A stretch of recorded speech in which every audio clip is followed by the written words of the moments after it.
அதானிக்கு துறைமுக இதை கொடுத்தாப்ல விண்ணூர்தி நிலையத்தை மகாராஷ்டிரால. அந்த அரசு என்ன செஞ்சது? அந்த விண்ணூர்தி நிலையத்திற்கு முன்னே மராட்டிய மன்னன் வீர சிவாஜி பேர் சிலை வச்சுட்டான்.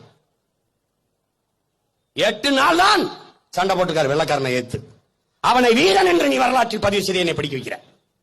8 மாதங்கள் சண்டையிட்டவன் என் பாட்டன் மருதுபாண்டி. 8 ஆண்டுகள் சண்டையிட்டவர்கள் மான மரத்தி என் பாட்டி வேலு நாச்சியார். அவளை என்ன பண்ணி வச்சிருக்க? நீ என்ன பண்ணி வச்சிருக்க? வரலாற்றில் என்னை சிறுமைப்படுத்தி விட்டாய். என் பாட்டி வேலு நாச்சியாரை தென்னாட்டின் சான்சிராணி என்று குறிப்பிட்டிருக்க. மணிக்கர்ணைங்கிற பெண் பிறப்பதற்கு முன்பே 85 ஆண்டுகளுக்கு முன்பு வாழ்ந்து மறைந்த வீர மரத்தி என்னுடைய பாட்டி வேலு நாச்சியார். அப்புறம் என்ன பண்ணிருக்கணும்? சான்சிராணி எழுதும்போது வடநாட்டின் வேலு நாச்சியார் என்று எழுதியிருக்கணும். ஆனா நீ என் பாட்டியை தென்னாட்டின் சான்சிராணி எழுதுற. இது என்ன மாதிரி என்னை சிறுமைப்படுத்துற?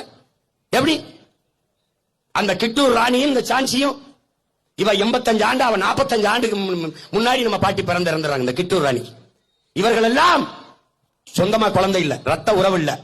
அதனால வாரிசு உரிமைக்கு வெள்ளக்காரன் வந்து ரத்த சொந்தம் இல்லைன்னா முடிசூட விட மாட்டான். இளவரசர் இளவரசி பட்டம் கொடுக்க விட மாட்டான். அப்ப சான்சி ராணிக்கு குழந்தை இல்ல, வளர்க்கிற ஒரு மகள் தான். அந்த வாரிசு உரிமைக்காக போரிட்டவர்கள் இவர்கள் எல்லாம்.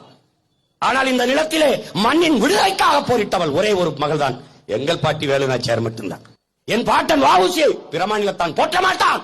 ஆனால் சொந்த மண்ணின் பிள்ளைகள் நான் என் பாட்டனை போற்றணும்ல. ஏன்? இது பிறவி கடமைடா.